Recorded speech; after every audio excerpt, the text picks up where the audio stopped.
Outro ponto a ser notado também é que o Rio Grande do Sul não tem uma taxa de ocupação, como estado como um todo, ele não tem uma taxa de ocupação muito grande. Então a gente tem muito espaço que dá para ser ocupado, que é fora dessas regiões de planície de inundação, só que fica tudo concentrado nessas regiões. Então tem que ter um equilíbrio entre o que a gente tem de tecnologia que dá para utilizar. Aqui em Porto Alegre dá para fazer as manutenções, dá para melhorar o que a gente já tem. Algumas cidades como o Vale do Taquari é uma corredeira de rio, não tem como. Então precisa-se de um estudo para que veja o que dá para implementar de tecnologia e a possibilidade natural ali, se é viável ou não.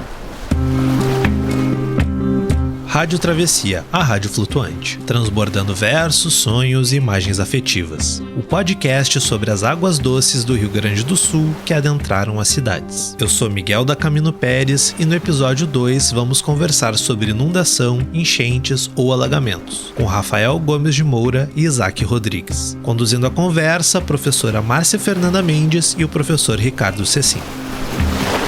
Em uma tarde de chuva, raios e trovões, estamos gravando mais um episódio da Rádio Travessia, a rádio flutuante. Quero dar o oi ao meu companheiro na condução do programa, Ricardo Cecim. Oi, Márcia. E as boas-vindas aos nossos convidados, Rafael Gomes de Moura. Prazer, Rafael. Prazer aí. Muito obrigado pelo convite aí, valeu mesmo. Estamos aí à disposição. O Rafael é biólogo e vai conversar com a gente. E junto com o Rafael vai estar o Isaac Rodrigues, que é geólogo. Oi pessoal, tudo bom? Oi Isaac, prazer. Prazer estar aqui, obrigado pelo convite. Isaac, ouvimos falar nos termos inundação, enchente, alagamento.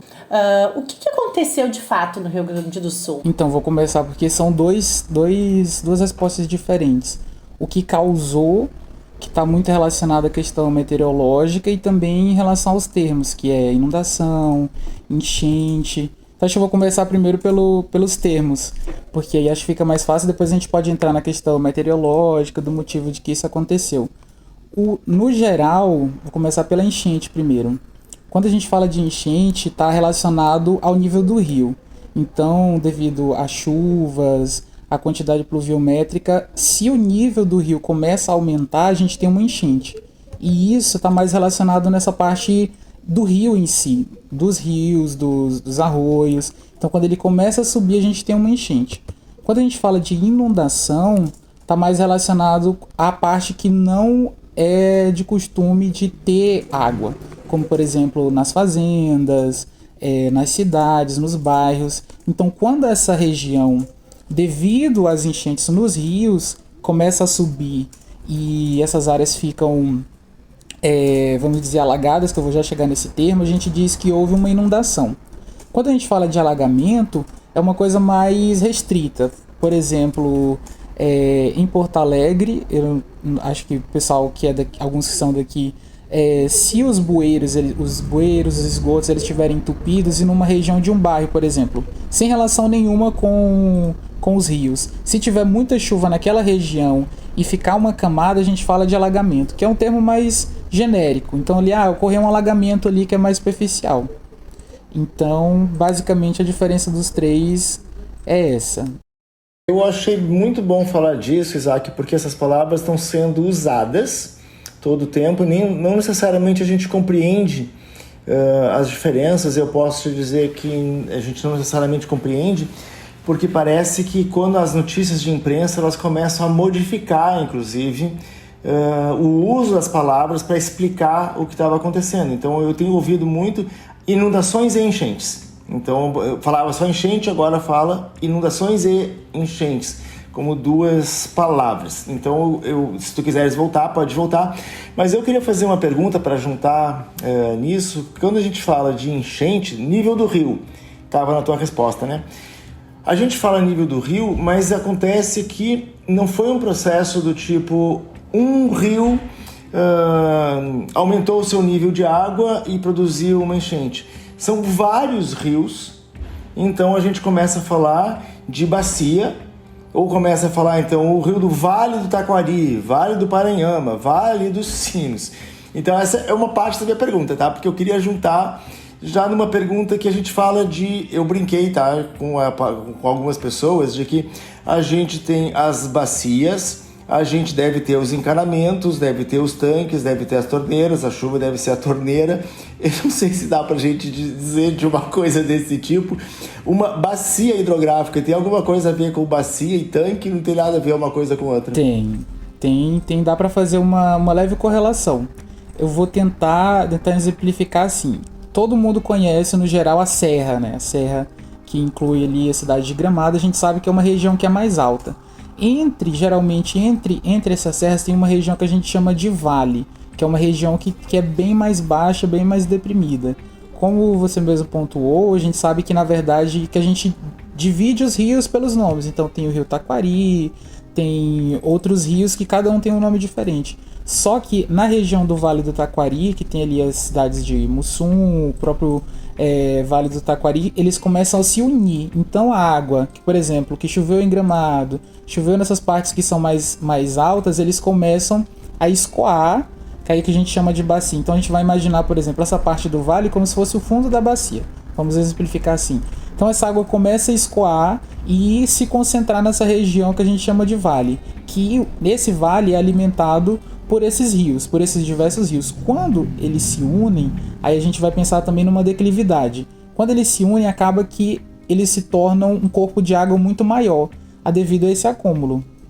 Então é perfeitamente razoável imaginar eles como se fosse uma grande bacia, que é na verdade a bacia que a gente chama de bacia hidrográfica, que é alimentada por esses rios. E não sei se eu já posso responder a questão lá da causa, do motivo, porque já também vai relacionar com isso daí. Quando a gente fala do motivo, a gente imagina alguns motivos, né? Um deles é o motivo meteorológico.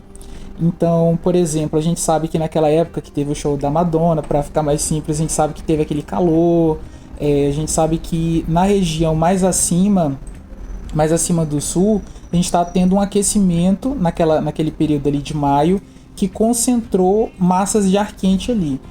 E do sul, e da região vindo mais do sul, aqui na região de Porto Alegre, Rio Grande do Sul, a gente sabe que esse período fica mais frio. Então os ventos que vêm, todo mundo também conhece, né? O vento que é bem conhecido, que é o minuano daqui, que o pessoal sempre fala que no inverno ele vem. Então quando ele vem para resfriar essa parte que é mais próxima do inverno, ele tenta subir, passar pelo Rio Grande do Sul, Santa Catarina, Paraná. Só que ele encontrou um bloqueio, que foram essas massas de ar quente que teve lá na época do show da Madonna, que todo mundo tava morrendo de calor.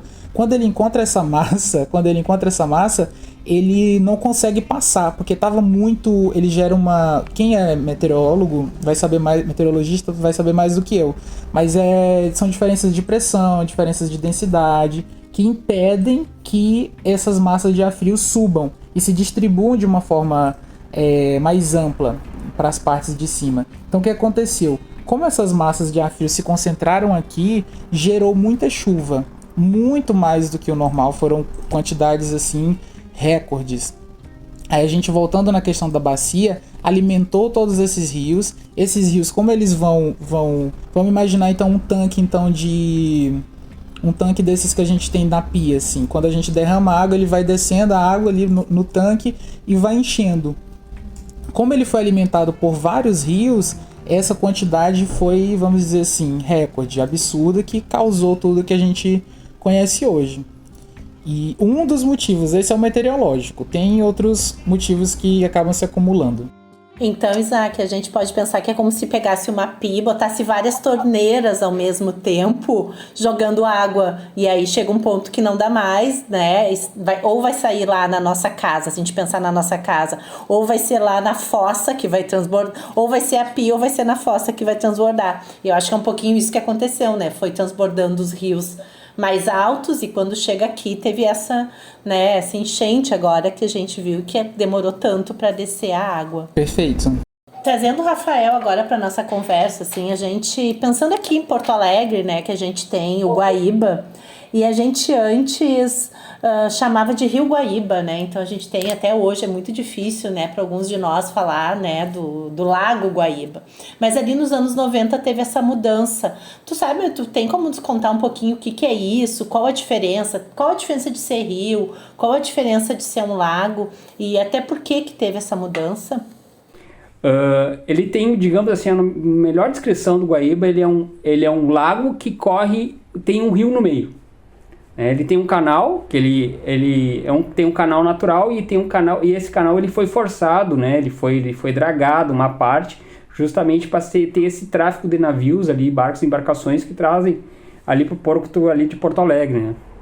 Esse processo hidrodinâmico ali, a gente consegue ver dentro das suas margens que tem aquelas praias e acúmulos, né? Ou seja, ele tem nas bordas do lago, do Lago Guaíba, ele tem um remanso. Ele não tem o processo dinâmico, ele não tem velocidade, é uma água muito mais parada, muito mais estacionária.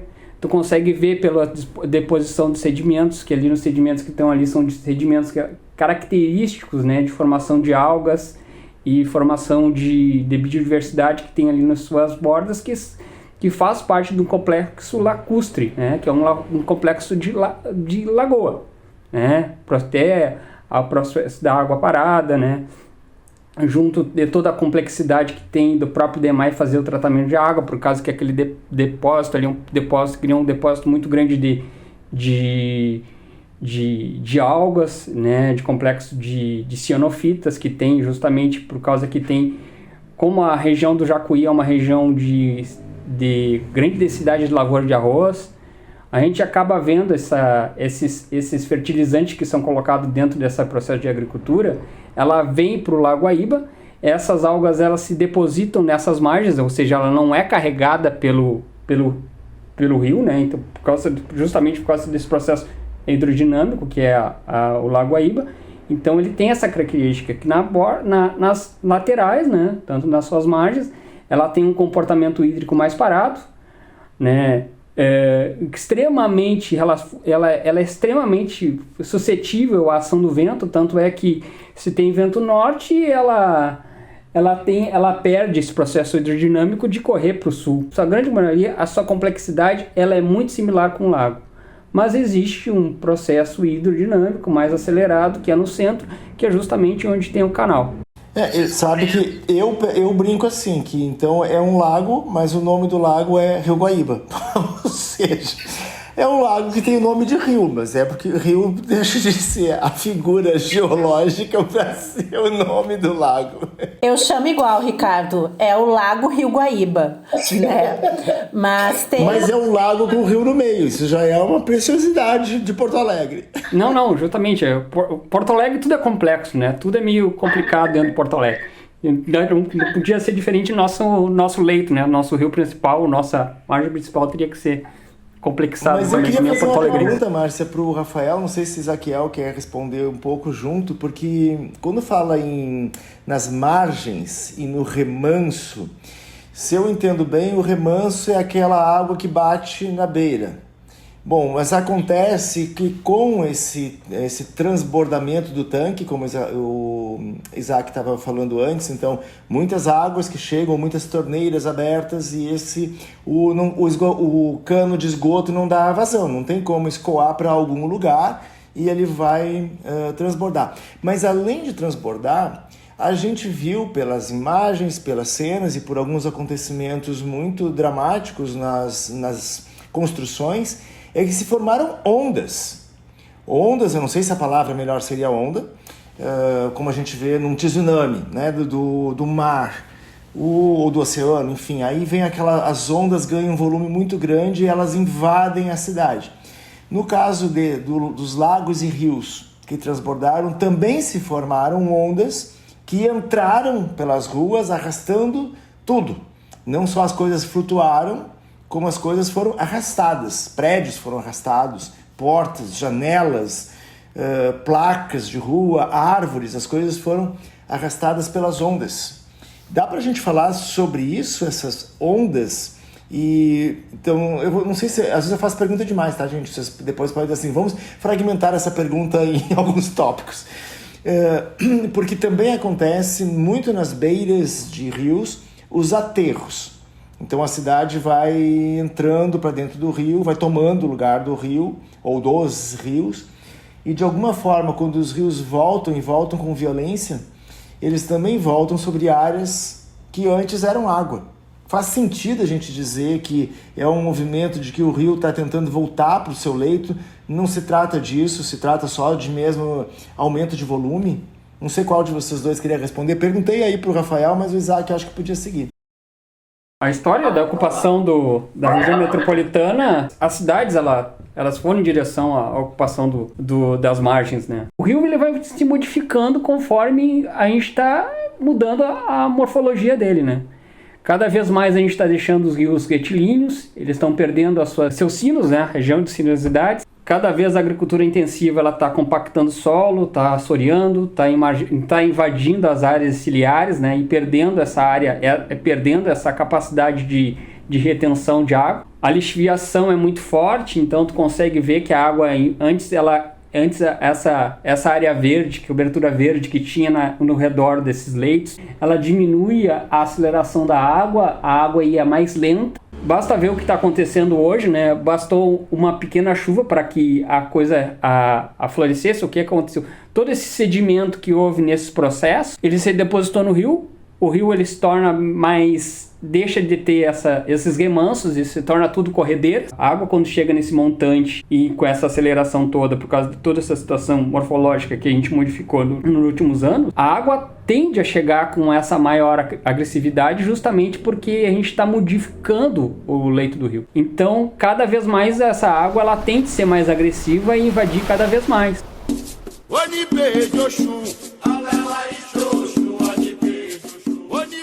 Deixa eu ver se eu entendi uma coisa antes do Isaac entrar. Assim, eu fiquei imaginando na sinuosidade, nas curvas dos rios, que quando começa a ter toda essa influência da mão humana, né, que ele começa a ficar como se fosse uma linha reta quase, e que isso tira velocidade, isso dá velocidade para a água.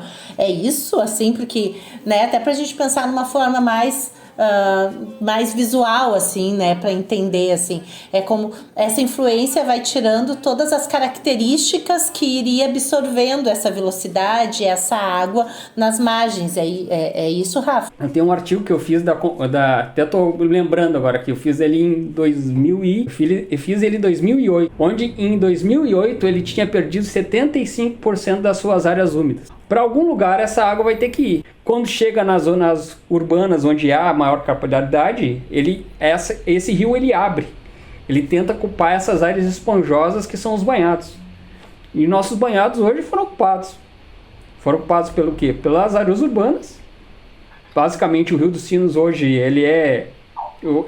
se tu pegar justamente uma imagem de onde ele ocupou, e se tu pegar uma imagem de satélite lá de 2010, 2008 mais ou menos, tu vai ver justamente ali as áreas úmidas que ele ocupava há décadas. Não estou falando milhões de anos atrás, estou falando 10 anos atrás, 15 anos atrás. Eles ocupavam e hoje são áreas de cidades. Cara, é um aprendizado assim, olha, se a gente não usar o que está acontecendo agora e a gente continuar fazendo exatamente o que aconteceu, amanhã vai ser pior. Então, quando a gente fala, que a pergunta foi em relação às ondas, né, quando a gente está falando de rios, os principais motivos são a questão do como esses rios eles vão se agregando e se juntando, eles geram um efeito cumulativo. Então essas águas, à medida que uma vai acumulando junto com a outra, acaba gerando uma onda, que, contribuída também pela questão da declividade, ela vem como se fosse uma corredeira. Então, por exemplo, a gente vê as imagens ali de Lajeado,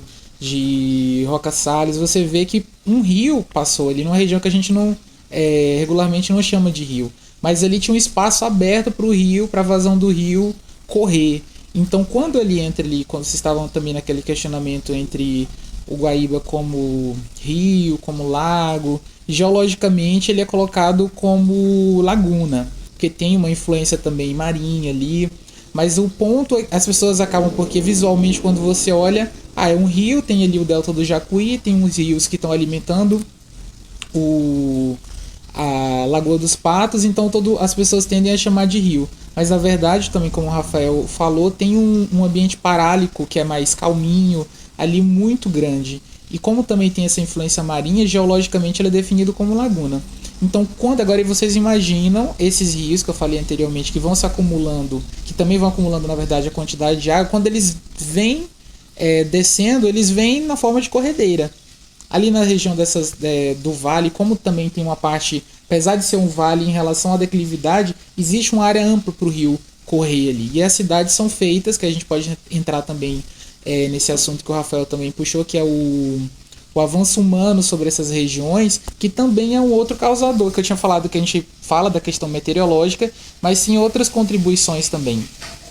A gente pode falar também que, geologicamente, o rio, que a gente tende a olhar, o rio ele passa aqui, então ele se restringe a essa região aqui com água. Mas a gente analisando ele ao longo do tempo, analisando o comportamento dele, o que o Rafael falou também sobre essa questão da sinuosidade. O rio ele tem um processo de avanço. Então, se a gente olha ele no caminho, às vezes alguns braços se modificam.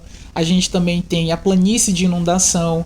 Então, se a gente olhar, porque geralmente as políticas públicas, as pessoas também que não têm tanto conhecimento, analisam o rio apenas por esse caminho da água que a gente vê. Mas geologicamente falando, a gente tem que analisar a planície de inundação, que aí é onde vai entrar a questão das leis, a questão ambiental. Então, se a gente fizer uma análise com essa inundação que aconteceu agora, toda essa área, nos períodos de cheia, quando a água sobe e ela faz essa inundação, que a gente volta de novo, né, no início, que a gente falou sobre inundação. Toda essa região que a água cobriu é chamada de planície de inundação. E a gente sabe, devido às ciclicidades que a Terra tem, trabalha basicamente como um reloginho, a gente sabe que esses acontecimentos são naturais. Naturais no sentido do planeta em si. Só que o avanço humano das cidades, a questão que foi falada também pelo Rafael, do assoreamento, tudo isso acaba interferindo. Então tem essa, vamos dizer assim, um contraponto entre um sistema que é natural, a gente está ocupando uma área que não era para, vamos dizer assim, não era para ser ocupada, porque essas inundações vão acontecer em algum momento. Então, por exemplo, Porto Alegre, a gente sabe que foram feitos 60, se não me engano, foram 60 metros de aterro nessa região ali do centro, desses bairros novos, ali antes dessas inundações até. Então o ser humano, a população acaba fazendo moradia nessas regiões que, se a gente analisar a longo prazo, são perigosíssimas. Então, se a gente pegar ali da última inundação, que foi 41, e tentar, porque a gente trabalha muito com isso, assim, teve uma inundação em 41, teve uma agora em 2024, a gente tem mais ou menos uma média desse ciclo. Porque tem ciclos que são pequenininhos, de pequenas inundações, mas tem eventos que são muito maiores. Então, a gente sabe que tem tem uma ciclicidade aí. E, agora já adiantando, né, provavelmente vai acontecer. Aí tem outros temas aí que a gente pode falar sobre a diminuição desse espaço, porque à medida que o ser humano vai alterando a natureza, esses espaços vão se diminuindo e a intensidade dessas inundações, das ondas que foram faladas, elas também vão aumentando. Por exemplo, porque eu falei que a água ela vai se acumulando, mas o que pode aumentar isso, como o Rafael falou, a questão do assoreamento, a questão de quebrar essa sinuosidade do rio, fazendo com que em linha reta a água tenha uma força muito maior do que se ele fizesse uma voltinha em S. Então são um acúmulo de fatores. Se essa cidade fosse minha, jamais deixaria rio transbordar, faria de suas ruas brilhantes para iluminar o nosso caminhar. Submersos para onde olhamos, não importa o lado, vemos água. Pessoas deixando memórias, histórias, sonhos. Casas, comércios, plantações, cidades inteiras submersas, afogadas por rios que não têm mais para onde transbordar, tomando espaço, nos avisando que já não tem mais tempo de parar.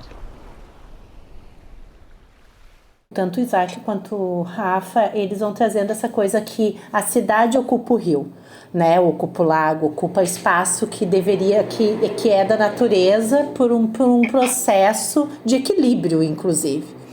E aí eu fico pensando, por que está sendo ocupado, né?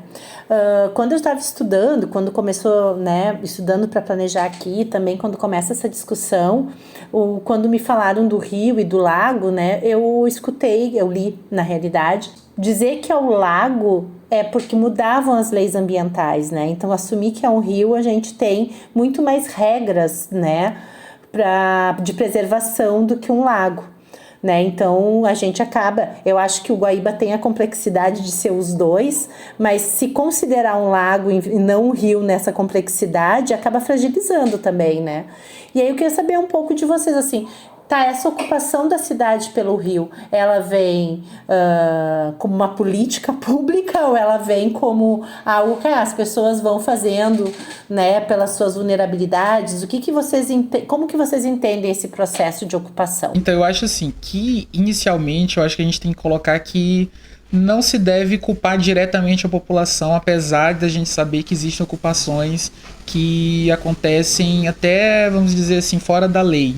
Que em regiões que a gente sabe que tem deslizamento, que não são áreas que são regulamentadas, mas a gente sabe também que existe também uma contribuição muito grande, ou contribuição ou negligência do governo como um todo. Então, por exemplo, no exemplo que eu falei dos 60 metros, não foi uma ocupação ilegal, foi uma política pública relacionada a progresso, a instalação de uma região que a gente chama hoje de centro, que na verdade deveria ser borda, né? Margem, é um centro que não é no centro da cidade.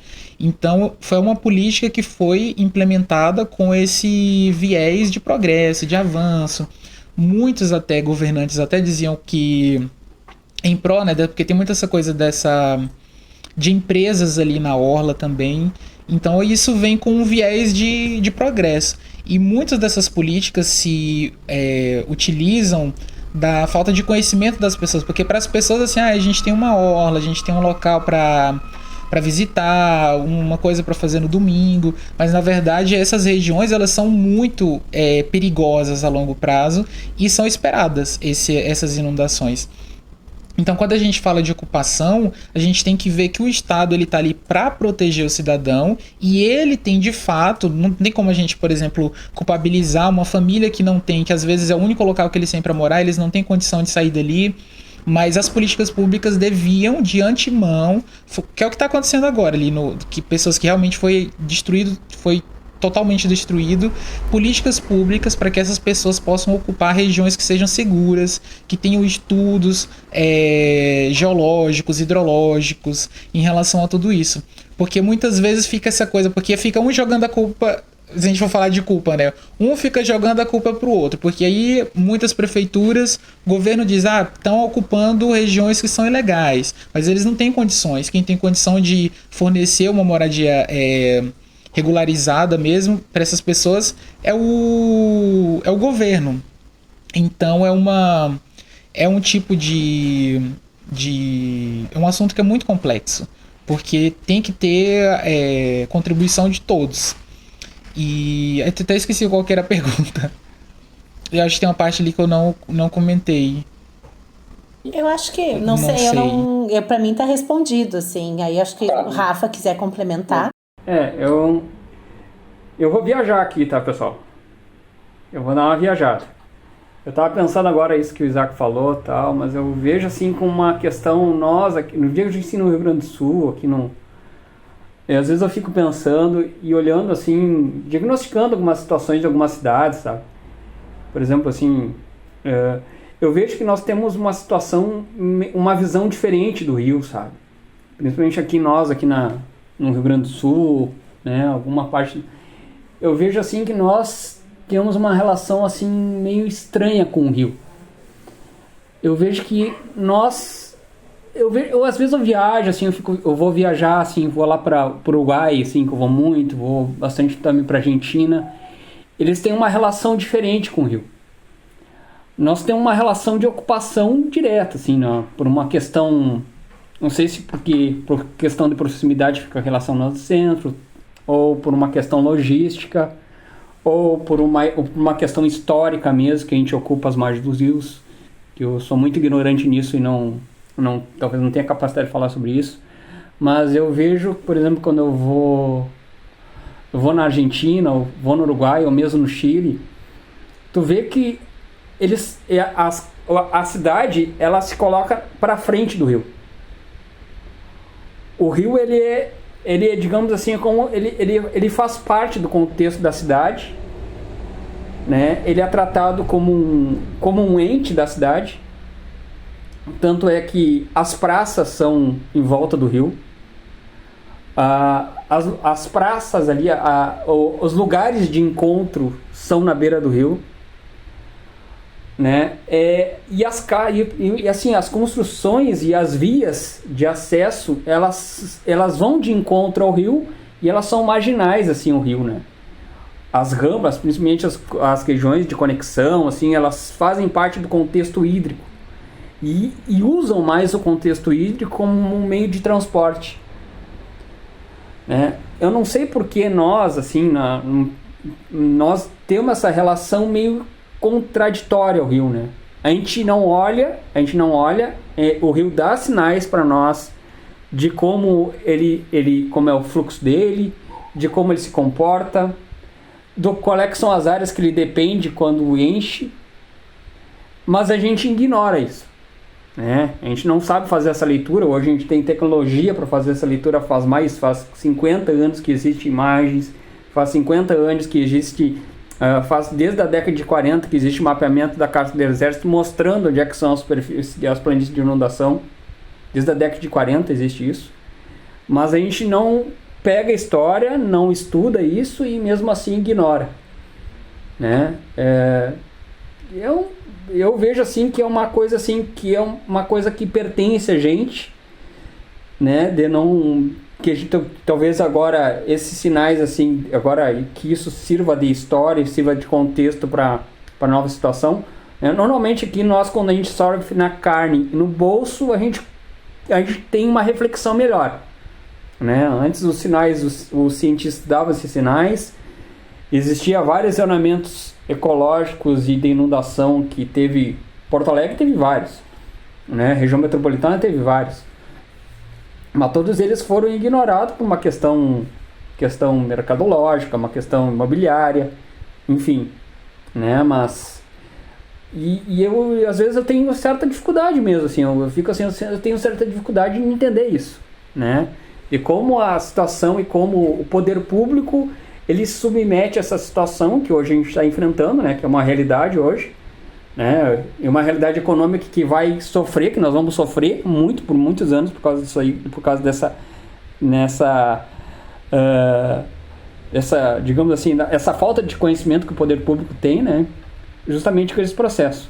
Enfim, viajei demais, eu acho que é isso aí. Mas foi uma viajada que eu dei aqui, pessoal, desculpa. Não, eu queria perguntar, acho que vai nessa linha do que o Rafael vai viajando aí, mas vamos pensar assim.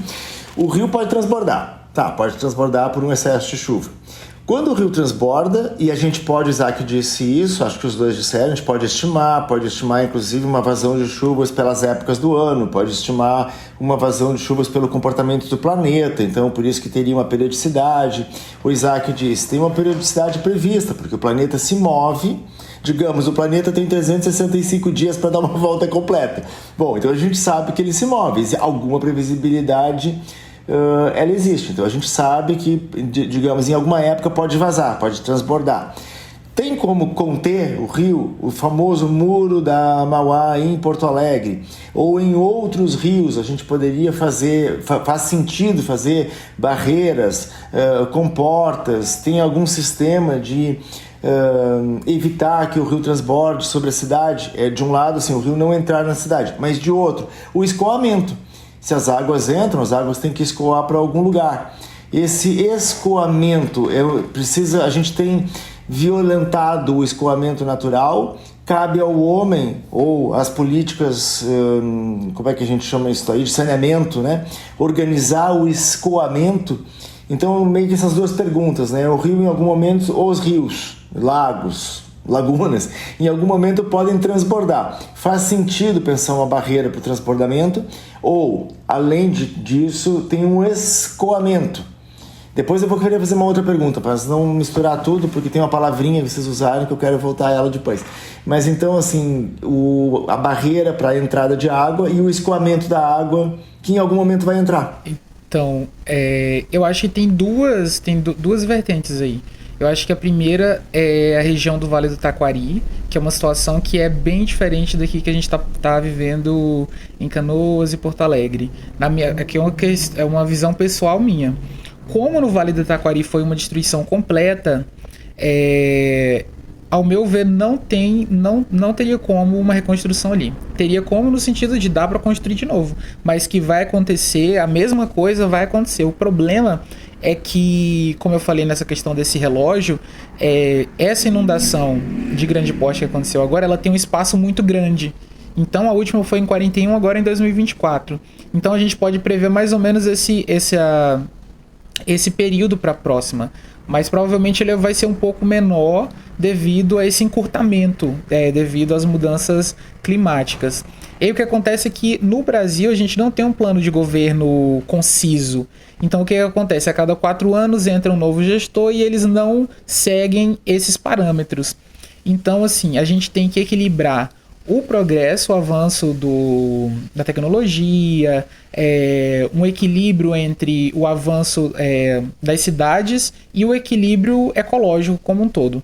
Na região do Vale do Taquari, ao meu ver, eu não creio que seja uma boa ideia do governo reconstruir no mesmo local, porque claramente é uma planície de inundação e vai acontecer de novo. Em Porto Alegre, nessa questão de tecnologia, em 1970 eles já tinham criado esse sistema que a gente vê na televisão, das comportas, do muro, dos diques. Então foi até uma tecnologia que eu acho que vieram os engenheiros alemães, os Países Baixos também têm uma tecnologia que é similar a essa, e aí a gente vê na televisão isso, a gente deveria implementar isso, mas de fato foi implementado, de certa forma, em 1970. O que houve, na verdade, foi uma negligência da gestão pública, justamente por esse espaço ser muito grande. Aconteceu em 41. Conseguiram finalizar o projeto, se eu não me engano, foi em 1970. Como o espaço é muito grande, eles vão deixando. Aí eles dão prioridade a outros tipos de demandas. E acaba meio que também as pessoas também têm uma memória curta. E isso aí foi uma inundação que teve. Muita gente nem sabia que houve isso em 1941 e meio que vai sendo esquecido sobre essa ciclicidade. E agora a gente vê ela cara a cara, mas em Porto Alegre, então tem a região ali do Vale do Taquari que, ao meu ver, não tem como, porque vai acontecer de novo. Porto Alegre tem um sistema que evitaria isso, porque ele é até de 6 metros, porém houve negligência. Então eram manutenções que eram em torno de 60 mil reais. A gente sabe que para Porto Alegre é muito, não é nada isso. Para fazer uma manutenção que evitaria, pelo menos diminuiria bastante a gravidade do que aconteceu. E um outro ponto também é colocar que as pessoas, nesse ponto que entra assim, o outro fator as pessoas analisarem se as políticas públicas estão voltadas para esse tipo de inundação, porque não tem como as pessoas saírem dali, não tem, elas não têm a capacidade econômica de simplesmente se mudarem. E em relação ao uso da água, pelo que eu observei das cidades aqui do Rio Grande do Sul, eu moro aqui já tem 8 anos, e são todas dentro do rio. Se a gente vê aquelas fotos lá do Vale da Havan, você vê que tá a foto da Havan e o rio tá ali do lado. Então é muito complicado a posição das cidades em relação a esses rios. E um outro ponto a ser notado também é que o Rio Grande do Sul não tem uma taxa de ocupação, como estado como um todo, ele não tem uma taxa de ocupação muito grande. Então a gente tem muito espaço aqui no Rio Grande do Sul que dá para ser ocupado, que é fora dessas regiões de planície de inundação, só que fica tudo concentrado nessas regiões. Então tem que ter um equilíbrio entre o que a gente tem de tecnologia que dá para utilizar. Aqui em Porto Alegre dá para fazer as manutenções, dá para melhorar o que a gente já tem. Algumas cidades como o Vale do Taquari é uma corredeira de rio, não tem como. Então precisa-se de um estudo para que veja o que dá para implementar de tecnologia e a possibilidade natural ali, se é viável ou não. Acho que o Rafa vai comentar, né? Mas só quando tu fala isso, assim, a gente não se preparou, mas a natureza, né, foi inclusive muito generosa, porque ela nos avisou em setembro, ela nos avisou em novembro, né? Então a gente ela estava avisando, né? Então, óbvio que seria um curto tempo para tomar, mas não se tomou nenhuma atitude, né? Então, acho que esses ciclos, assim, acabam sendo longos, foi muito longo, e eu imagino, pelo que eu tenho visto, que vai ser muito curto a partir de agora, por causa da mudança climática, mas ao mesmo tempo não foi do nada, né? Não é que teve algo que não aconteceu. Não, todo mundo sabia e assim, a gente chegou ali em setembro, novembro, a cheia dessa época já foi bem alta, teve que fechar comporta, né? Então, acho que é algo que não é do nada. E ela foi generosa nos avisando e o quanto que, além da gente virar as costas e não estar integrada à natureza, conectando com a fala do Rafa de antes, né? Que a gente vira as costas para o rio, a sensação é que o ser humano, que se diz civilizado, né, e tecnológico, ele esqueceu que ele é natureza e que a gente precisa estar integrado, diferente dos povos indígenas ou povos, né, que trabalham que vivem com conhecimentos ancestrais, que eles fazem parte, eles são natureza. A gente parece que não é, a gente vai racionalizando, vai criando coisas e assim, a natureza é aquilo, nós somos aquele outro, e o quanto que ela, né, tem nos avisado, tem mostrado que vai precisar de uma mudança, inclusive de paradigma de quem nós somos, né, para enfrentar e talvez sofrer um pouco menos com tudo que vem acontecendo. Te devolvo a palavra, Isaac. É que eu lembrei que o que eu ia falar naquela hora era que, assim, quando a gente analisa esse ciclo, a gente fala, o próximo vai demorar muito. Só que a gente tem pesquisas, por exemplo, aqui no Brasil, que está acontecendo uma desertificação ali na região norte e nordeste, então vai ter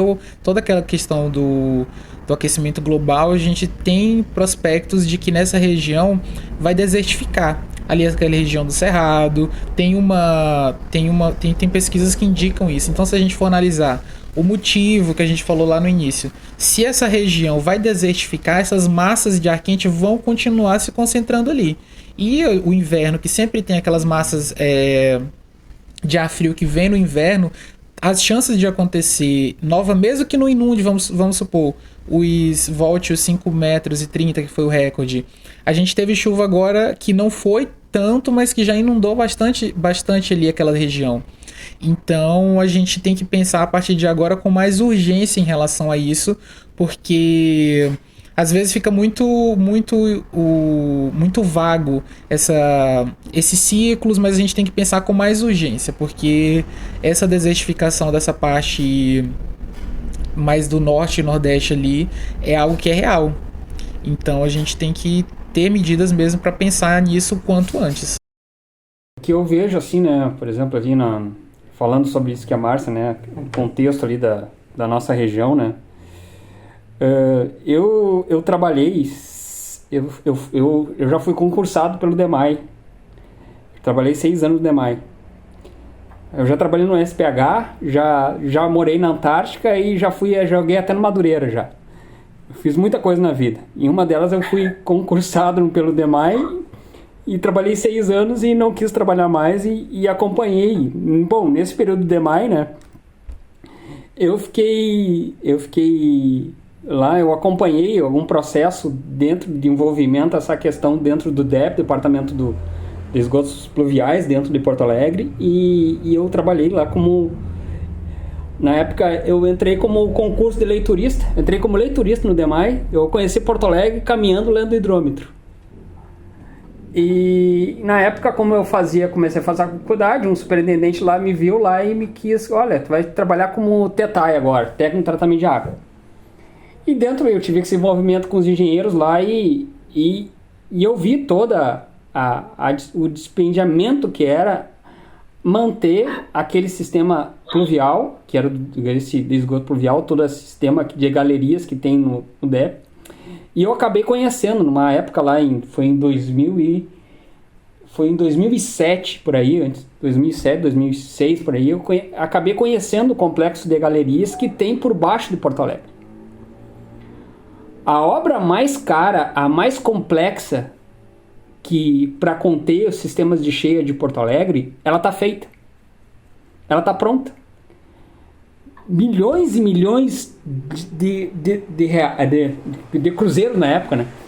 Na década de 70 que foi gasta para fazer essas galerias, a rede de galerias, os condutos forçados, todo o sistema de máquinas internas, de bombeamento interno foi construído justamente pensando nessa situação que poderia ter acontecido, né? Prevendo essa situação. E E é abismado, assim, como eu estava lá internamente, acabei conhecendo esse complexo, né? Para mim é meio estarrecedor, assim, por uma questão de mera questão de manutenção, nós tenha sofrido toda essa situação, toda essa negligência que aconteceu em Porto Alegre, sabe? Máquina deixando de funcionar, tipo assim, e elas dependendo de luz elétrica, que sendo que a primeira coisa, quando falta a luz, a primeira coisa que cai lá em Porto Alegre é a luz, que bastou cair uma chuvinha em Porto Alegre e acabou a luz. Então existe as máquinas dependendo de luz elétrica ainda, sabe, assim, não tendo gerador, né? E todas essas não teve essa salvaguarda que os administradores de Porto Alegre não teve, sabe, por essa situação. Eu me boto muito no lugar das pessoas que pagam a luz, né, que pagam toda essa estrutura, né, que teve durante anos, pagaram essa estrutura que teve lá em Porto Alegre, que tem todo esse complexo. Hoje eu vejo bairros assim, né, bairros lá em Porto Alegre que foram devastados, toda a revitalização que teve o 4º distrito lá de Porto Alegre, né, todo aquele complexo de gastronomia que teve lá, sabe, e não é por questão que não teve pro sistema de contenção de cheias, teve e foi uma salvaguarda de muitos que foram para lá. Eles sabiam dessa situação, todos eles sabiam disso, né? Tudo que vai para o 4º distrito sabem que lá é uma situação meio questão sensível para essa situação, para esse tema, né? E todos eles tinham essa salvaguarda dentro do poder público que tinha sistema de contenção, sabe? E por uma questão tão menor, tão por menor, sabe? Questão de manutenção, né? A questão de manutenção, não é questão nenhuma questão partidária, sabe? Uma questão negligência hoje que tá, bom, todo mundo sabe que foi uma situação, mas eu como conheci essa situação de galerias lá, todo esse sistema que teve, cara, a obra, 99% da obra de contenção de cheias, ela tá pronta, ela foi desenvolvida e muito bem desenvolvida, e super dimensionada para 6 metros. Se tivesse 6 metros lá, todo o sistema ali, se tivesse manutenção, conteria essa enchente.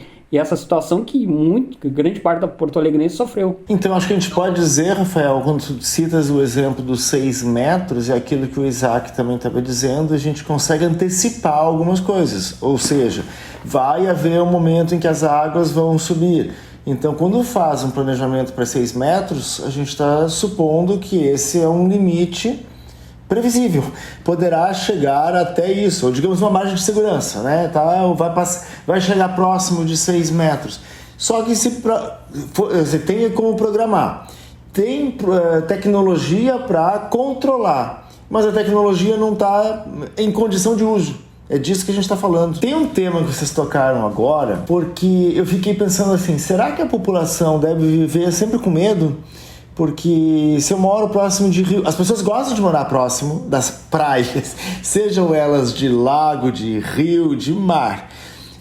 As cidades também gostam de fazer orlas à beira do rio, à beira do lago, à beira do mar.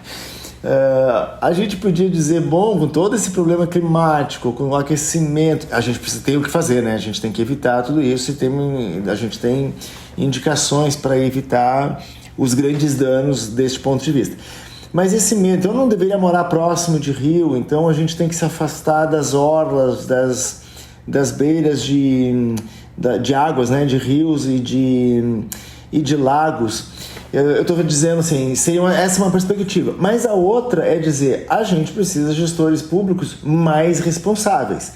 E a gente precisa saber reconhecer no discurso, por exemplo, de uma plataforma de governo ou uma candidatura, se ela de fato é preocupada com isso ou se ela está nos enganando. Ou a gente não está sabendo ser atento a essa informação, não está sabendo pedir essa informação e não está atento para qualificar, digamos, a plataforma política. Eu não sei se dá para a gente pensar um pouco nisso, do tipo, agora a gente vai se afastar da orla ou agora a gente vai pedir nas eleições municipais, por exemplo, qual é a pauta ambiental, qual é a pauta saneamento. Porque também acontece de muitas gestões que é aquilo que não é visível, a gente não precisa, então não faz. Esgoto a gente não vê, então não precisa mostrar nada. Uma praça todo mundo vai ver. Aí faz uma praça, mas não faz o escoamento, faz uma praça, mas não faz a drenagem. E se viu, e aí a gente foi acometido pelo que não via. Enfim, pra gente colocar também essa questão na cena, né?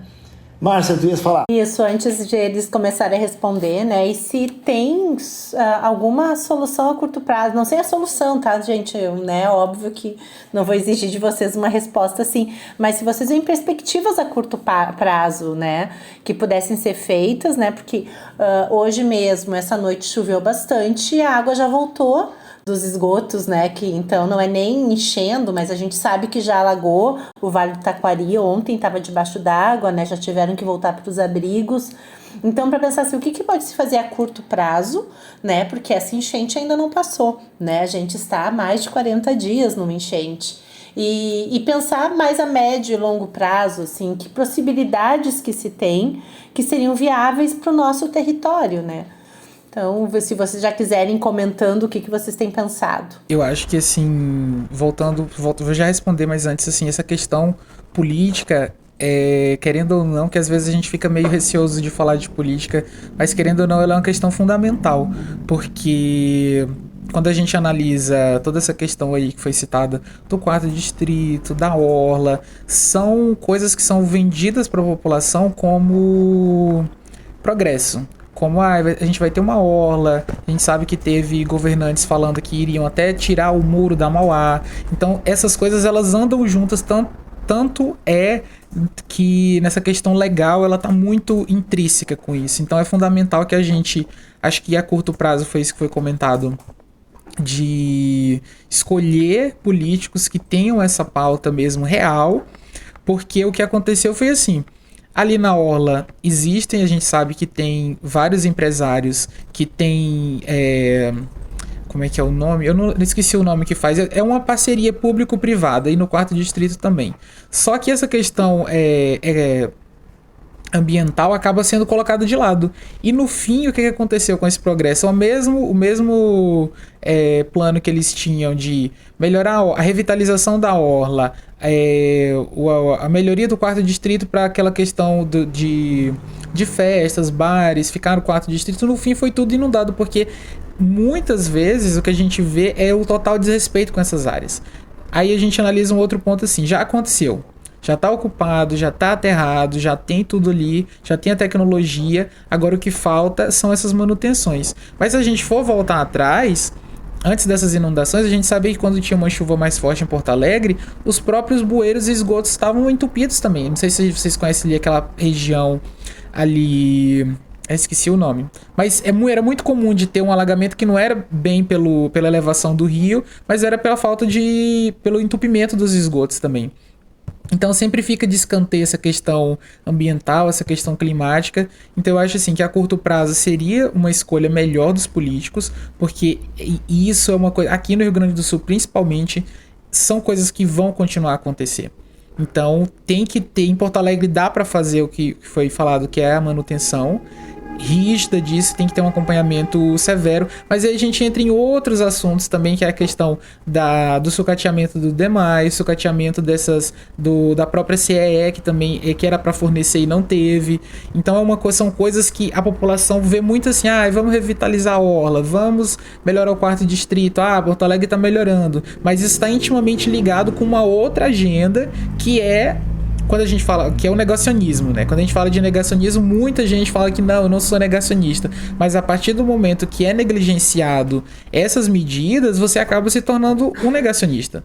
E as pessoas têm que estar atentos para eleger políticos que tenham essa pauta como urgente, porque eu creio que em muito pouco tempo o Rio Grande do Sul já está sofrendo, né? Vai acontecer de novo. E a gente tem que estar preparado para isso, pelo menos para conter essa situação.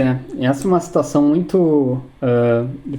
Porto Alegre é uma situação muito peculiar, né?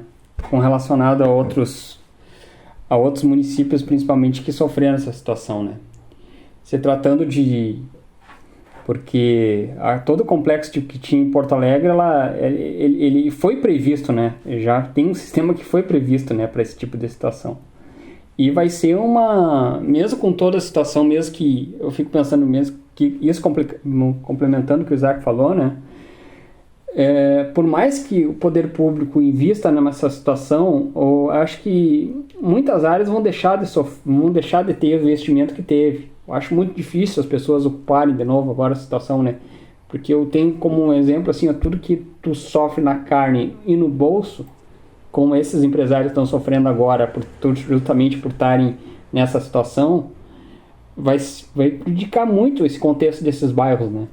Porque o contexto imobiliário já mudou totalmente a característica, a situação econômica deles também já estão extremamente prejudicada, porque nenhum mercado ou alguma área comercial vai querer se instalar dentro dessas áreas.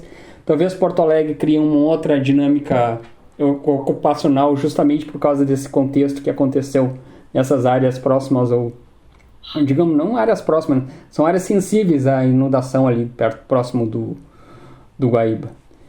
E é um outro contexto que a região metropolitana vai ter, né?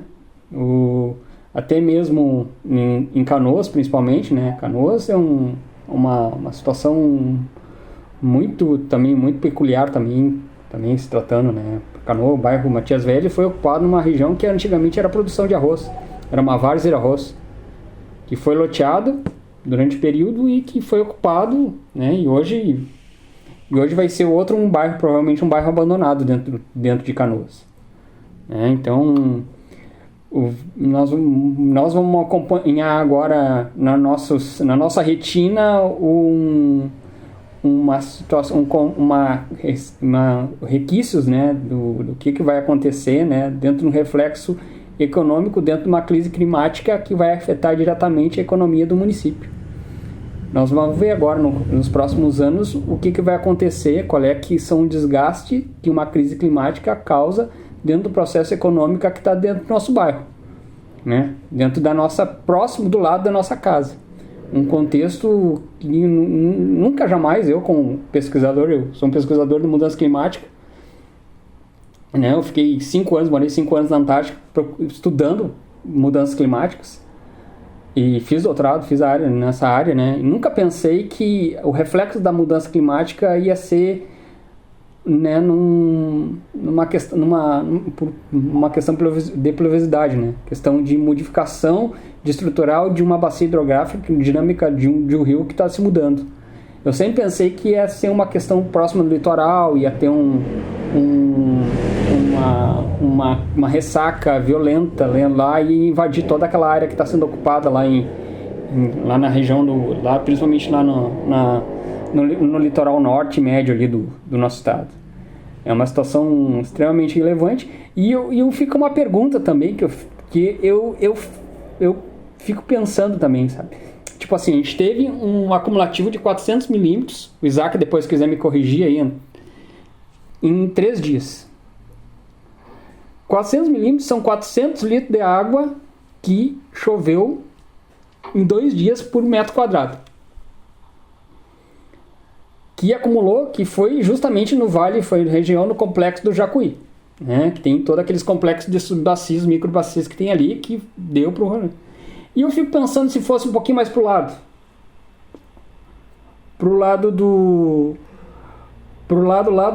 da bacia do Uruguai. Aqui nós tivemos um contexto de municípios que teoricamente teriam um sistema de contenção de cheia. Mas eu fico pensando se esse lado fosse lá pro lado do Rio Uruguai, né? Questão de toda essa complexidade climática que teve ali, né? 100 quilômetros para o oeste não é nada. Será que esses municípios aí estão preparados para uma situação dessa? Será que esses municípios também que têm uma proximidade e uma dinâmica, né, extremamente, todos eles são suscetíveis e estão próximos a rios de drenagem também bem complexa, Lógico que não tem todo a influência da Serra Geral, mas mesmo assim tem uma certa complexidade, né? É uma situação que aconteceu mesmo assim. Eu fico pensando se esses municípios eles estão olhando para o vizinho do lado e estão vendo a complexidade de todos esses eventos aí climáticos acontecendo, né? Nós estamos num sistema de borda, né? De sistema de borda que aconteceu justamente nessa questão desses efeitos climáticos que aconteceu, desse corredor climático que aconteceu. Estamos agora iminente a ter o outro, né? É o Ninho agora que está aqui, que vai criar agora o evento reverso, que é a seca, né? Ou seja, a gente já perdeu boa parte da nossa produção agrícola, agora vamos perder para uma outra situação. Vamos perder agora para o evento de seca que está sendo previsto agora para a segunda parte do ano, né? São fenômenos que estão acontecendo que está extremamente no nosso contexto, né? Antes a gente via nos outros, New Orleans, via lá no México, via lá na Ásia. Não, agora a gente está no nosso contexto, tá atingindo o nosso bairro ali, né? Tá ali no bulicho ali do lado de casa, né? Então é uma situação muito interessante que tá. Pena que agora a gente está sofrendo com essa situação, né? A chuva que antes embalava meu sono agora me causa inquietação. Mas não é a chuva, ela sempre existiu, antes de mim e depois de mim. O que me causa indignação é a irresponsabilidade daqueles que nos prometem tantas possibilidades, mas que depois da posse só pensam na sua visibilidade, deixam o ego falar mais alto. Não nos ouvem mais, não falam mais a língua dos homens, pois agora são homens de bem. Sim, respondem bem aos senhores do capital. E agora, prefeito? E agora, governador? O que faltou? Manutenção? Inovação? Comunicação? Ou o nosso dinheiro que foi pelo ralo e agora também transbordou como lama, assim como nossa paciência? Tomemos as ruas, os jornais, os canais de informação e gritemos todos: parem de matar e ignorar a periferia, o preto, o pobre. Não basta nos matar a língua, mas agora por inundação?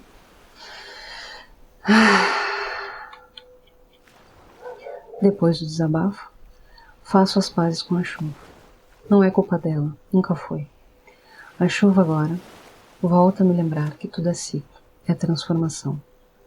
Que nos transforme em seres mais harmônicos com a natureza e mais conscientes diante das urnas.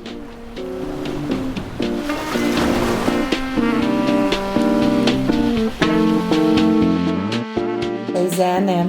Eu fico pensando, né, com que o Isaac e o Rafael comentam com a gente, inclusive de que visibilidade se dá para essa tragédia, né, que a gente tem tido. Né? A gente tem as secas no norte, né, as queimadas, e a gente sabe que vem muito, né, quem está estudando mudança climática sabe que a seca no norte tem causado um dano muito grande para aquela região, e que não tem essa visibilidade nacional como a gente está tendo agora, né? E talvez se tivesse sido só o bairro Sarandi, talvez só o bairro Matias Velhas, que são bairros periféricos, né? Não teria visibilidade. Aqui a gente teve bairros de classe média, bairros de classe média alta aqui em Porto Alegre que foram atingidos. E eu fico às vezes pensando se muito do que a gente tem visto é pelo tamanho e dimensão da tragédia ou porque atingiu quem nunca é atingido, né? Então, como é que os empresários, quando a gente pensa no quarto distrito, grande número de empresários, até na Zona Norte, aeroporto, né? Então, se tivesse sido de menor dimensão ou essas pessoas estivessem localizadas em outra parte da cidade que não inundou, se isso teria recebido a atenção que está tendo, né? Por mais que a gente saiba que ainda tem negligência dos governantes, né? Porque ainda estão entupidos os nossos ralos, né? Os móveis, o resto das coisas ainda estão nas ruas, né? Não foram coletadas, né? Especialmente nos bairros mais periféricos e de classe, né? De uma classe econômica mais baixa, mais vulnerável, a gente sabe que tá tudo no lixo aí, tá tudo na rua para ser recolhido e que isso tem um risco para essas pessoas, né? E agora com a chuva que veio, né? Isso causa um dano. Então eu fico só, não sei nem se quero resposta, posso devolver pro Ricardo, que tinha uma pergunta, né? Mas pra gente poder pensar sobre isso, assim, né? Do quanto que a gente...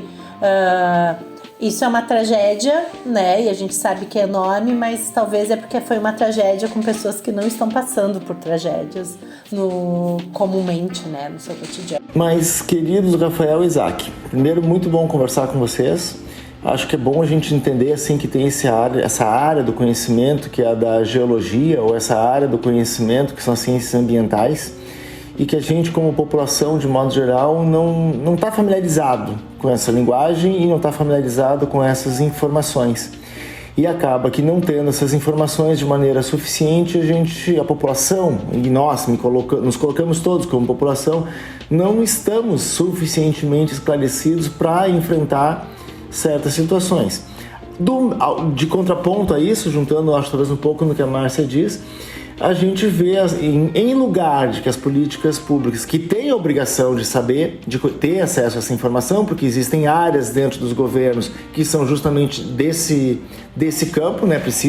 Alguém precisa ser governo para que a gente fique protegido. Não dá para a gente pensar individualmente essas coisas. Tem que ter um governo que tem a área do saneamento, a área do ambiente, e tem que fazer isso bem feito.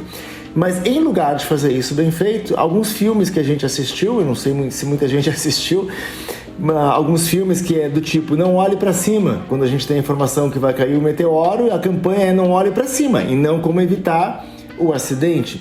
Um filme recente agora que é o do Rio Sena, que aí tem toda a preparação para as Olimpíadas, natação no Rio Sena em Paris, e tem uma entrada de um tubarão que teve uma adaptação de um animal marinho para um animal que consegue viver na água doce.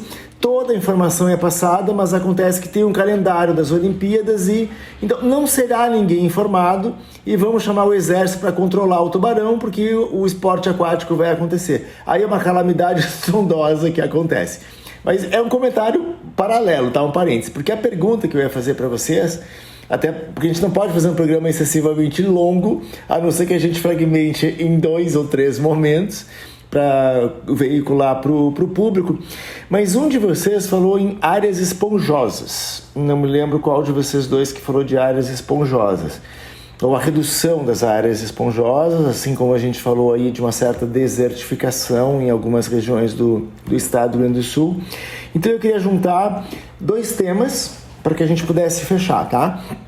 Um tema que a gente começa a ouvir falar em cidade esponja, a gente começa a ouvir falar em parque alagável, e a gente tem uma apresentação da ciência para a gente, dizendo que o mundo, o planeta, entra numa nova era geológica, que é a do antropoceno. Ou seja, a Márcia falou, né, natureza e homem, falou como os indígenas lidam com isso, como os povos ancestrais lidam com isso. Mas o conceito de antropoceno é que há tanta intervenção humana sobre o planeta que a gente entra numa era em que os homens dominam o planeta, a superfície do planeta em maior proporção do que a própria natureza se colocava, com essa noção então de um antropoceno como uma nova era geológica. Sem que a gente falasse demais, de alguma forma pedindo para vocês assim, no encerramento a gente trouxe o tema das águas e está dizendo de uma intervenção humana sobre a superfície da Terra. A gente pode ter algum anúncio de novidade tecnológica e a gente pode falar de uma intervenção excessiva do homem de maneira negativa, né? De maneira que também diminua a permeabilidade do solo, dos solos, porque tudo é asfalto, tudo é prédio, enfim, que a gente pudesse caminhar num fechamento com essa temática. É para os dois, né? Porque os dois têm que falar. Quer começar, Isaac, com a era geológica? Faz sentido. E o Rafa falar um pouco das esponjas? Então, faz todo sentido a questão do antropoceno. Infelizmente, os cientistas, principalmente da geologia, eles ainda não colocaram como oficial, ele ainda está em análise. Devido à questão que geralmente os geólogos eles são muito prolixos e muito presos às definições, até porque são coisas que vão reverberar por milhares e milhões de anos. Mas voltando à definição do termo, que é o que a gente vê hoje sobre essa interferência humana. Então, se a gente for analisar, por exemplo, fundos de rios, fundos de lagos, até regiões geológicas atuais, a gente sabe que tem acúmulo de plástico, acúmulo de lixo, áreas com aterros, que se a gente for imaginar como as eras geológicas são em milhões de anos, a gente imagina, por exemplo, um aterro sendo soterrado e daqui a milhares ou milhões de anos tendo um registro de rocha com lixo, com plástico. Então a gente começa a pensar que o ser humano tem a capacidade de interferir ou até mesmo maximizar os efeitos que já são naturais do planeta Terra. Na minha visão pessoal, eu creio que o antropoceno pode sim entrar, porque a questão é que dificilmente os bilionários irão fazer uma coisa para mudar o que está acontecendo. Porque a questão da definição para o antropoceno não entrar é que, assim, pode existir a possibilidade de que os seres humanos entrem em equilíbrio com a natureza e não deixem isso no registro geológico. Então, melhorar a utilização de recursos renováveis e não renováveis. Então, de uma forma que isso não entraria no registro geológico. Mas o que acontece é que a gente vê em medidas agora globais é que grande parcela dos bilionários estão mais preocupados em colonizar outros países porque eles já sabem que a conta está estourando do que de fato implementar coisas aqui. Então a gente tem projetos de colonização de Marte, de exploração da Lua, pensando numa escala global. Se a gente pensar assim, o ser humano tem a capacidade muito grande de interferir nesses sistemas e deixar isso no registro geológico. Se a gente analisar, por exemplo, isso eu estou indo na definição para as pessoas entenderem do porquê que o antropoceno entra ou não entra. Se a gente pegar as bombas que foram da Segunda Guerra Mundial, do Hiroshima e Nagasaki, existe uma camada muito fina que fica ali registrada, que pode ser colocada, que fica ali no registro geológico. A gente tem essas camadas, por exemplo, de lixos, aterros sanitários. Então, ao meu ver, o antropoceno entra como factível o que está acontecendo, e também pensando que o ser humano, infelizmente, o que eu acho é que a gente vai tentar conter, talvez algumas cidades vão estar mais preocupadas do que outras, mas se a gente analisar em termos globais e a influência que os bilionários têm justamente nessa questão de... Eles conseguem interferir na questão das leis ambientais. Eu até tinha esquecido de comentar outras coisas também sobre as leis também que foram implementadas das próprias empresas fazerem o licenciamento.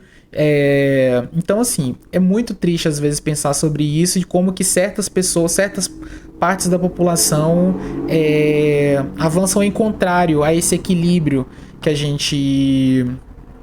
gente queria, né? Porque quem mais vai sofrer são as pessoas que são mais vulneráveis e que não têm condições, muitas vezes nem de se mudar dali. Então, acho que seria nesse sentido. Em relação às cidades esponjosas, vou comentar por alto para o Rafa falar melhor depois. Em relação às cidades esponjosas, é uma medida que também é muito interessante, que vai muito assim relacionado a gente tentar encontrar esse equilíbrio, porque no mundo utópico seria muito lindo, a gente tem tecnologia. A parte que mais triste para mim é isso, a gente tem tecnologia para entrar nesse equilíbrio, a gente tem tecnologia hídrica, como foi falado ali, dos Países Baixos, de Porto Alegre, a gente tem essas medidas das cidades esponjosas, que são regiões com uma permeabilidade boa para que minimize os efeitos das enchentes. Agora é a gente esperar, torcendo sendo muito positivo, para que pelo menos a gente eleja pessoas que são que sejam favoráveis a essas medidas, para a gente tentar minimizar e entrar em equilíbrio com o ecossistema, porque ele nos engole literalmente se a gente não estiver em equilíbrio com ele. Essa nomenclatura tem um fundo de passar um pano em torno das áreas esponjas naturais que a gente tem. Todas as bacias e todos os leitos, ela tem as suas áreas esponjas, digamos, seus banhados, as suas áreas as suas planícies ali, que são naturais e que cabe muito mais o contexto da gente preservar e restaurar muitas que já existem, porque a gente acaba levando em consideração muito para ela acabando nos proteger, mas a gente às vezes esquece o contexto que está por volta dessas cidades esponjas, que são essas áreas de várzea.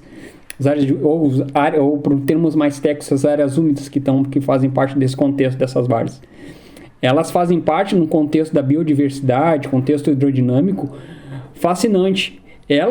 Toda a biodiversidade aquática, biodiversidade tanto de fauna e flora, depende desse contexto dessas áreas úmidas, e essas áreas de várzeas, ou áreas esponjas, né? Tanto a reprodução de peixes, as áreas de comedouros e áreas de pousio de aves, né? Áreas de reprodução de aves também. Então é um contexto ambiental e que serve muito mais, até inclusive tem um termo, como é que se chama? Tem um benefício, ele tem um pagamento ecossistêmico que essas áreas nos servem, que é simplesmente incomensurável, né? Além de nos prevenir contra as enchentes, ela nos serve também como recriadores de peixes, como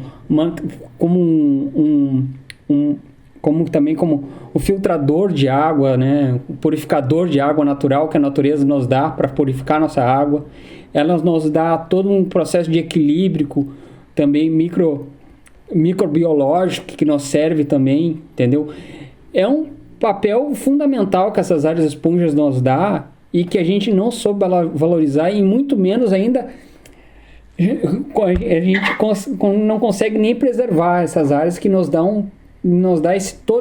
todo um complexo de benefícios que eu sou muito ignorante e tenho a cabeça muito fechada para pensar a capacidade que essas áreas podem nos dar, né? É muito mais, né? E a preservação dela é essencial para a nossa vida, para o nosso equilíbrio e para a nossa conexão que a gente tem que ter com a natureza, né? Infelizmente a gente perdeu muito dessas áreas. Hoje a gente, no Rio Grande do Sul, a gente tem muito poucas áreas remanescentes. A principal delas, talvez, que represente esse contexto, é o banhado ali ali de Viamão, é o que sobrou, né? Mas essas áreas pequenininhas, essas várzeazinhas pequenininhas que tinha lá na Bacia do Guaíba, tanto na Bacia dos Sinos, que era principalmente a Bacia dos Sinos, tinha um contexto maravilhoso disso, e hoje elas estão ocupadas, hoje são áreas urbanas e não tem nada de áreas esponja. São tudo áreas que tá lá, que agora tem enterrado lá, tem fossa, sumidouro de esgoto que estão enterrados lá, né? Essa área que era recriamento de peixes, que tinha uma reprodução imensa de peixe dourado, agora não existe mais peixe dourado lá, não existe mais dourado dentro da bacia, né? São poucos lugares, hoje tornou um peixe que foi para a lista vermelha dentro do contexto da bacia, né? Então se perdeu ao longo desses últimos, não estou falando desses anos recentes aqui, se perdeu esse contexto, né? Hoje a gente gasta muito mais para tratar água, hoje a gente gasta muito mais para conter as inundações, hoje a gente gasta muito mais principalmente para a questão de saúde, porque essas áreas junto vem a contaminação, vem toda espécie de contexto. Hoje a gente gasta muito mais para irrigar as nossas áreas agrícolas, hoje a gente gasta muito mais para manter todo o sistema agrícola que está no nosso entorno. Hoje a gente gasta muito mais em logística porque a gente não preserva todo esse contexto. Então, hoje o que resta para nós realmente é conservar o que temos remanescente, né? Essas áreas têm uma fundamental importância, mas acho que agora pode ser que todo esse contexto seja um grande aviso para conservar essas áreas que nos restam ainda. Então, ouvindo Isaac e Rafael, eu acho que a gente se coloca assim, do ponto de vista ecológico, até o desperdício ou a agressão a áreas que eram de mangue, ou áreas que são de mangue, são áreas que a gente tem animais, inclusive, para alimentação, e essas áreas vão sendo desmanchadas, né, vão sendo destruídas, seja para transformar numa área balneável, seja para aterrar e colocar esportes aquáticos ou construções. Então, de fato, a gente tem isso, né? Não só áreas esponjosas, mas inclusive áreas alagadas, que seriam nobres, inclusive. Essas áreas alagadas são áreas de trabalho e alimentação, que a gente tem que, de fato, pensar nisso. Então, tem uma soma. Eu acho que essa composição de preservação, tecnologia, respeito ambiental, é um conjunto de composições ou de confluências que precisariam estarem ativas, né? E acho que pensando politicamente. Quando vocês dois vão trazendo essas falas, eu fiquei pensando em... Eu trabalho no curso técnico de meio ambiente, então algumas coisas vão me tocando, assim, né? Por mais que eu seja alguém da saúde coletiva, né? Não sou uma estudiosa da área ambiental, mas a gente tem uma interface, né? E aí tem coisas agora com a pesquisa que eu faço que a gente tem falado, né, da energia limpa, e vem falando, por exemplo, dos carros elétricos, e aí uma pessoa, né, que trabalha com a questão indígena diz, tá, mas os carros elétricos acabam não sendo a solução porque a gente produz uma exploração de um mineral para que eles possam ter. Então a importância da gente pensar talvez num conceito que eu escutei, que eu não vejo difundir tanto, no decrescimento, né? E a gente começar a pensar que às vezes as políticas de sustentabilidade, as ações, vamos lá fazer, reciclar e tal, elas são pequenas perto de tudo que a gente produziu. Acho que quando o Rafa traz, olha, a gente tem que preservar, né? Não adianta ficar construindo outros tipos de cidade, ficar construindo outras tecnologias para dar conta de algo que era só ter mantido, né? Eu acho que o Isaac traz a questão do antropoceno, que para a lógica geológica da geologia precisa de uma grande transformação para ter um marco. Essas transformações que já vão acontecendo, elas não são nominadas na geologia por ser um tipo de ciência que precisa de uma grande transformação, mas que já está ali, né? E que talvez não tenha tempo, né? A geologia vai dizer que foi depois que já aconteceu e que talvez não tenha mais tempo de resgatar. E eu acho que o que a gente tem vivido, né, e acabou de ter um raio aqui do lado, né, nesse tempo de enchente, cada raio dá um medo, né, é que a gente não tem mais, talvez tanto tempo quanto se pensava para fazer com que as nossas cidades possam se manter do jeito que eram, né? Então eu acho que precisa a gente começar a repensar a preservação, como nós ocupamos a cidade, e aí vai uma série de políticas importantíssimas, de transporte público, né, de ciclovias, né, de como é que eu vivo na cidade, do que eu mantenho, onde é que se constrói, onde é que não constrói, quais são as licenças ambientais, quais são as nossas leis ambientais. E não tem isso se a gente não pensar em quem está no governo e também quem são nossos vereadores, nossos deputados, porque são eles que fazem as leis e com eles que vão aprovar ou não vão aprovar. Então, a gente aqui somos seres políticos, né? Porque somos professores, somos pesquisadores, somos cientistas, e a ciência tem política, né? Não é neutra. Mas então é importante a gente pensar, não dá para ser negacionista. A gente precisa manter um olhar atento para quem está levando essas propostas em todas as esferas, né? No legislativo, no executivo. Né? Então, acho que assim, eu não sei se vocês querem falar mais alguma coisa, eu deixo para vocês se despedirem essa fala, né? Poderem comentar mais alguma coisa que, né, para ir fechando. Não, só para comentar então, também eu vou me despedindo também, mas para comentar, hoje a gente está numa era do carbono, né? Hoje, a minha compreensão é que se a gente quiser recuperar, quiser entender e quiser compreender e quiser restaurar, só tem uma coisa: plantando árvore. Árvore é a melhor resposta que a gente pode dar para o nosso futuro, para o nosso meio ambiente e para onde a gente vem. Então, me despeço, eu agradeço a Márcia, agradeço o Ricardo pelo convite e muito obrigado aí pelo podcast. E fico disponível também, qualquer coisa, se quiserem conversar mais com a gente, comigo, eu fico totalmente à disposição, Márcia. Obrigada, Rafa. Antes de passar para o Isaac, eu acho que é simbólico a gente ter visto a derrubada do Guapuruvu, eu não sei se fala assim. Então, assim, enquanto a gente está passando por enchentes, toda essa catástrofe que a gente está vivendo, crise, né? As pessoas ainda estão sem poder voltar para as casas nas ilhas, e aí tem autorização da prefeitura para derrubar um Guapuruvu, né, para poder construir um prédio. Então isso é muito triste, né, e mostra muito bem que As pessoas vão para a TV para dizer, nós estamos fazendo, mas ao mesmo tempo, por outro lado, a gente segue cortando a árvore, né? Passo para Isaac, então. Para finalizar, eu acho assim que a gente tentando olhar por um lado mais positivo, acho que a gente aqui no Rio Grande do Sul tem que unir essas forças que a gente utilizou para ajudar, um senso de união que eu acho que não havia há muito tempo, e a gente tem que tornar ele maior. As pessoas têm que se unir nessa pauta ambiental, porque as pessoas acabam que quando ouvem, por exemplo, os políticos falando, eles sempre olham essa parte assim, a gente precisa crescer. Por exemplo, Porto Alegre precisa crescer, a cidade precisa se desenvolver, a gente precisa gerar emprego, a gente precisa...